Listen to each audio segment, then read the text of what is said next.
Declarative memory and non-declarative memory are two major classifications of long-term memory system. Declarative memory consists of fact, people, and events that person can verbalize, while non-declarative memory is made up of knowledge based on previous experience such as skill that we perform automatically.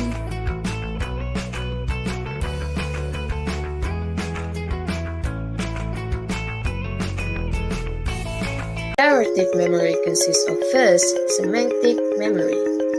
Semantic memory is related to ideas which is unrelated to personal experience. This by means you obtain the facts from external. For example, knowing the name of country, name of state, or address. Learning the colors such as red, blue, violet, or the color of rainbows.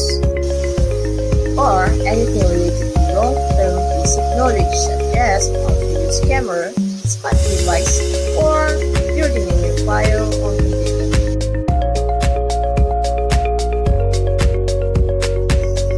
Declarative memory can be processed mainly at hippocampus.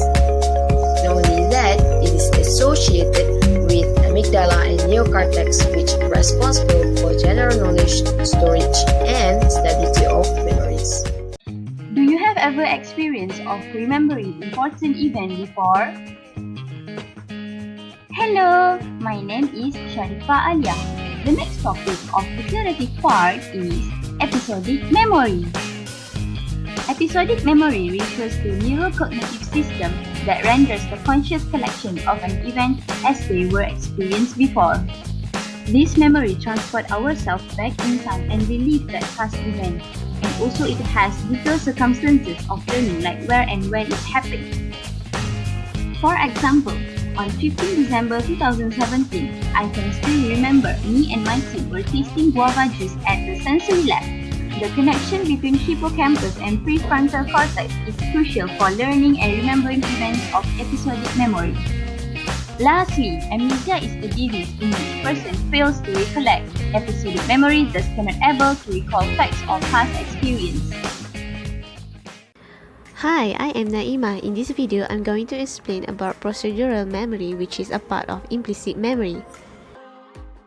Procedural memory is a type of long-term memory involving how to perform different actions and skills. Procedural memory primarily involves learning new motor skills and depends on the cerebellum and basal ganglia. Riding a bike, tying your shoes, driving a car are all examples of procedural memory. This type of memory does not require us to consciously think about how to perform this motor skill, but we just simply perform the activity. A number of brain structures are associated with the formation and maintenance of procedural memory. For example, cerebellum is associated with the coordinating movement and fine motor skill, which required for many activities such as drawing, painting, and playing musical instruments. Procedural memory are formed when connections are made between synapses. The more frequently an action is performed, the more often signals are sent through those same synapses. Over time, this synaptic route becomes stronger and the action themselves become unconscious and automatic. Another category of implicit memory is classical and operant conditioning effects. Classical conditioning effects, it occurs when we learn without effort or awareness to associate neutral stimuli like sound or light with another stimulus such as food, which later creates a naturally occurring response such as enjoyment or celebration. The dogs were given a meal before a bell was sounded. Over the time, the dogs started to associate the sound of the bell with getting a meal. As a result, they began to celebrate at the sound of the bell. Operant conditioning refers to a person or animal learns that it gets a reward if it does something. For example, a pigeon learns that it gets food if it pecks at a certain key, but not if it pecks at another. Other than that, the rat is placed inside the Skinner's box and it will get a food if it presses the lever. For classical conditioning, it involves sensory and motor system used in response, while operant conditioning involves striatum and cerebellum. In conclusion, declarative is things you know that you can tell others, while non-declarative is things you know that you can show by doing.